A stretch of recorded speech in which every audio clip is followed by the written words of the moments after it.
Fala galera, beleza? Então a gente está iniciando mais uma revisãozinha para o Enem e o assunto de hoje é a fisiologia humana. Vocês podem ter certeza, né, que dentre os conteúdos que mais são abordados na prova, a fisiologia humana consta entre, eu diria assim, tá no top 5, 6 ali, tá? Então são vários sistemas, né, e como a gente não tem muito tempo de revisão, eu resolvi separar os mais importantes. Assim. De uma maneira geral eu vou abordar quase todos, assim. Eu acho que foi de fora talvez o sistema imune e eu acho que o reprodutor também. Tirando esses, a gente vai revisar todos os outros, beleza? Então vamos lá. O primeiro sistema que eu escolhi para a gente trabalhar é o sistema circulatório sanguíneo. Lembrando que a gente tem o sistema circulatório sanguíneo, né, e o sistema circulatório linfático. O linfático aparece bem menos em prova, então a gente não precisa se preocupar tanto. Agora, o circulatório sanguíneo, volta e meia, tá no Enem. O Enem tem duas abordagens para o sistema circulatório sanguíneo. Ele tem a abordagem humana, que normalmente é escolhida, mas também pode aparecer alguma coisa de zoologia comparada. Então, comparar o sistema circulatório, ou propriamente o coração, de um anfíbio, de um réptil, com uma ave, com um mamífero, né? Pode aparecer alguma coisa de fisiologia comparada. Mas vamos focar naquilo que a gente tem uma maior probabilidade de ocorrência em prova, que é o sistema circulatório sanguíneo humano, beleza? Então, para que serve o sistema circulatório sanguíneo? Bom, o nosso sangue é um tecido, né? Para quem não sabe, o sangue é um tecido feito de várias células diferentes, e é um tecido líquido, né? E ele tem por função transportar gases respiratórios, mas também os gases que a gente excreta, né? O oxigênio e o CO2, mas também o monóxido de carbono, tá bom? Além do transporte de gases, a gente vai ter a distribuição dos nutrientes pelas células. Então, quando a gente come, né, os nutrientes são absorvidos lá nos enterócitos, nas células intestinais, e vão parar na corrente sanguínea. E é através da circulação do sistema circulatório sanguíneo que os nutrientes vão chegar em todas as células, né, do corpo, tá bom?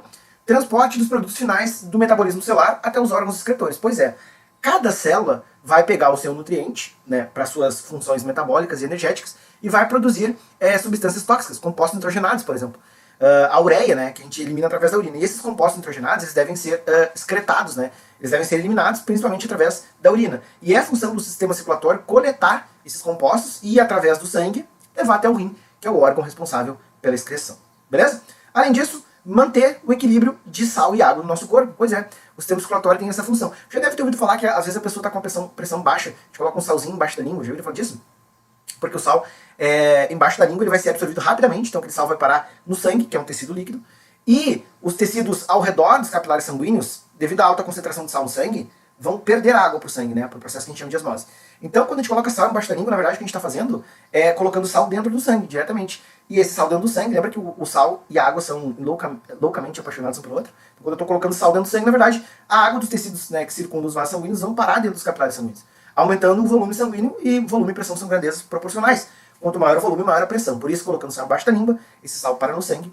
No sangue, a gente vai ter um aporte dos tecidos que circundam os vasos sanguíneos de água, ou seja, botando sal no sangue, eu vou estar jogando indiretamente água no sangue, aumentando o volume, aumentando também a pressão, beleza? Distribuição de hormônios, né, desde as suas glândulas produtoras até os órgãos efetores, até o ponto de atuação. Então, né, vamos pegar lá o exemplo, a glândula hipófise, né, adeno e neurohipófise, lá no núcleo celular, no núcleo cerebral, desculpa. Esses hormônios são produzidos lá, mas são secretados na corrente sanguínea para atuar nos mais diferentes órgãos do corpo. Então também é função do sistema circulatório distribuir, né, esses hormônios desde suas glândulas produtoras até os órgãos onde eles terão um tipo de ação. Além disso, o sistema circulatório também tem por função a defesa de organismos, né, pela atividade leucocitária. Então, para quem lembra, né, a gente tem lá na nossa medula óssea a produção das células de defesa, os famosos glóbulos brancos, né, a gente pode chamar de leucócito, onde a gente tem linfócito T, linfócito B, macrófago, basófilo, neutrófilo, eosinófilo, todas aquelas células de defesa. Tá? E é a função, né, do sistema circulatório transportar essas células de defesa. Lembra como é o nome? Eu vou deixar essa pergunta no ar aí, eu sempre pergunto porque volta e meia ela aparece em prova. Qual é o nome, né, do processo onde uma célula de defesa sai de um vaso sanguíneo e invade um tecido que está sofrendo algum processo inflamatório, por exemplo, uma lesão ou um ataque bacteriano?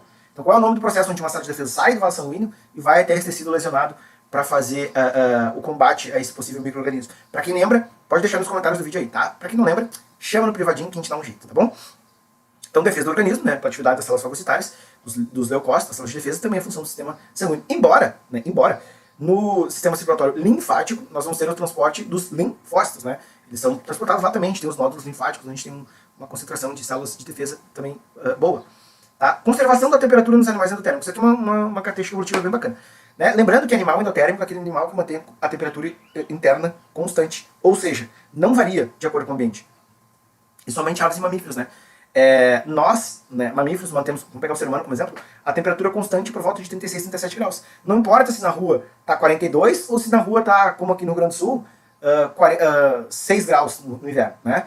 estando 6 graus no inverno, temperatura ambiente, ou 40 graus no verão, também temperatura ambiente, a minha temperatura interna não varia. Tá? O que vai variar são os processos fisiológicos em resposta, né, a essa temperatura elevada ou baixa em diferentes situações. Mas a temperatura interna do corpo de aves e mamíferos é constante, tá bom?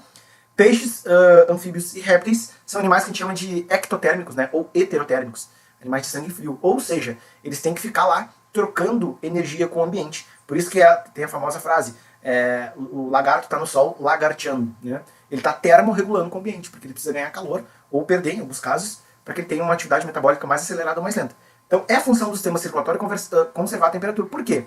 Como o sangue é um tecido fluido, o sangue é um tecido líquido que flui pelos vasos sanguíneos, essa fluidez do sangue gera calor. Né? Por isso que nós sentimos mais frio nas extremidades do corpo, como ponta de dedo, nariz, orelha e ponta dos dedos dos pés também. Por quê? Porque nessas extremidades a gente não tem tantos vasos sanguíneos. Logo, o sangue não circula com tanta eficiência. Por isso, do risco do congelamento de extremidades, quando a pessoa vai para a neve, por exemplo. Tá? Devido a não ter uma irrigação sanguínea adequada, o sangue que está a 37 graus não vai passar pelaquela região. Por isso que a gente sente frio mais rápido nas extremidades corpóreas, beleza? Então, eu trouxe de uma maneira geral, bem ampla, mas que 100% de certeza atende os requisitos para o Enem, as principais funções do sistema circulatório. Né? Então, de função, a gente está bem abastecido. Agora, a gente tem que lembrar também que o Enem pode cobrar alguma coisa de anatomia do sistema circulatório. Então, basicamente, essa figura que eu trouxe aqui pra gente, ó, ela traz os 4 principais vasos sanguíneos que a gente precisa saber. Né? Vamos pegar aqui sempre no sentido horário, para vocês entenderem porque a nossa circulação é assim, tá? Então, ó, a veia pulmonar, artéria aorta, veia cava e artéria pulmonar. Na hora da prova eu acho interessante vocês fazerem esse esqueminha, porque ajuda muito. Vamos tentar, deixa eu pegar aqui minha canetinha. Hoje eu tô sem minha mesa digitalizadora, então vou ter que ser no mouse aqui. Olha só, acompanha as setinhas, que nada mais são do que o sentido que o sangue percorre no coração. Olha só, ele tá vindo, né, para o coração. Aqui ele tá saindo do coração. Aqui em azulzinho, né, a veia cava, ele tá vindo para o coração. E aqui ele está saindo do coração. Uma dica de ouro. Tudo que veio pro coração é veia. Olha só, veio para o coração, veia pulmonar. Veio para o coração de cavidades corpóreas, veia cava. Então, a veia cava e a veia pulmonar trazem sangue para o coração. A diferença é que essa veia está trazendo o sangue vermelhinho, que a gente chama de sangue arterial, rico em oxigênio, e a veia cava está trazendo sangue venoso, rico em CO2. Sangue arterial, rico em oxigênio. Sangue venoso, rico em CO2, tá bom? Você tem que lembrar disso. Então, se tudo que veio para o coração é veia, tudo que sai é artéria. E a gente tem as 2 artérias mais importantezinhas do corpo, né? A artéria aorta, que sai do coração levando sangue oxigenado para todo o corpo, e também as artérias pulmonares, que também saem do coração levando sangue, né, azulzinho de sangue venoso para o coração para que haja troca gasosa lá nos alvéolos pulmonares, tá? Então, aqui tá separadinho, né, para vocês, ó. Podia fazer essa separação aqui, ó. Por quê? A gente tem basicamente 2 tipos de circulação. A primeira e a segunda, tá? Não está em ordem de importância. Está só em ordem de primeira e segunda de cima para baixo, por exemplo. A primeira circulação, que é do pulmão, dos pulmões com o coração, nós vamos chamar de circulação pequena ou circulação cardiopulmonar, tá? Pequena, pulmonar, cardiopulmonar, tudo faz. A segunda circulação, que é do coração com todas as outras células do corpo, para tu ver, ó, o coração e o pulmão eles têm uma relação tão íntima que eles possuem uma circulação só deles, que é pequena circulação ou circulação cardiopulmonar. E a segunda circulação é do corpo, né, com o coração, ou coração-corpo, que a gente pode chamar de grande circulação ou circulação corpórea, tá? Pode ser assim também. O que a gente tem que lembrar disso? Geralmente, veia carrega sangue venoso e artéria carrega sangue arterial, tá? Então a gente pode pensar assim, ó, essa artéria aorta tá em vermelhinho, sangue arterial. Essa veia cava em azulzinho, sangue venoso. Então normalmente, artéria, sangue arterial, veia, sangue venoso. Porém, todavia, contudo, na circulação 1, que é pulmão-coração, isso inverte. Olha só, a veia pulmonar tá com sangue arterial. Já a artéria pulmonar tá com sangue venoso. Então cuidado, né? Isso não pega tão frequente até, de uma certa forma, em provas. Se falar que veias circulam sangue arterial e artérias circulam... Ao contrário, veias circulam sangue venoso e artérias sangue arterial, tomem cuidado. Em via de regra, isso é uma constatação. Mas na circulação cardiopulmonar, ou pulmonar, né, que é a circulação do coração com o pulmão, a inversão dos sangues nos vasos. A gente vai ter artéria com sangue venoso e veia com sangue arterial. Então preste atenção nisso. Só um pouquinho, pessoal. Tocou aqui meu despertador. Tá bom?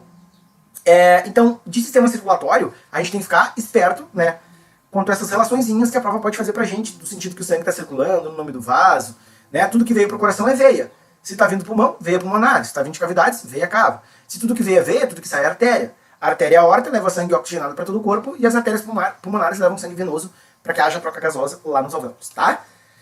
A nossa circulação é uma circulação do tipo simples, dupla, fechada e completa, tá? Eu vou explicar para vocês mais ou menos o que significa dizer que a circulação é simples ou dupla, aberta ou fechada e completa ou incompleta, tá?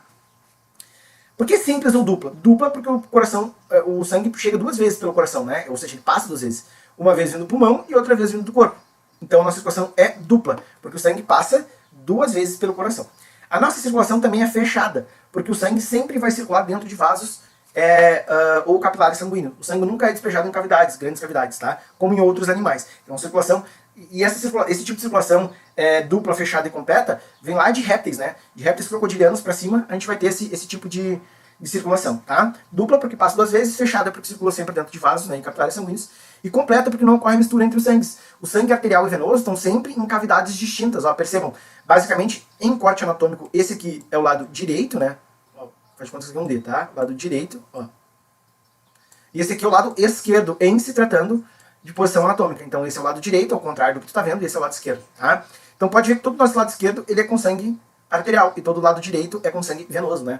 Então, completa porque não ocorre essa mistura entre os sangues. Beleza? Entendido isso?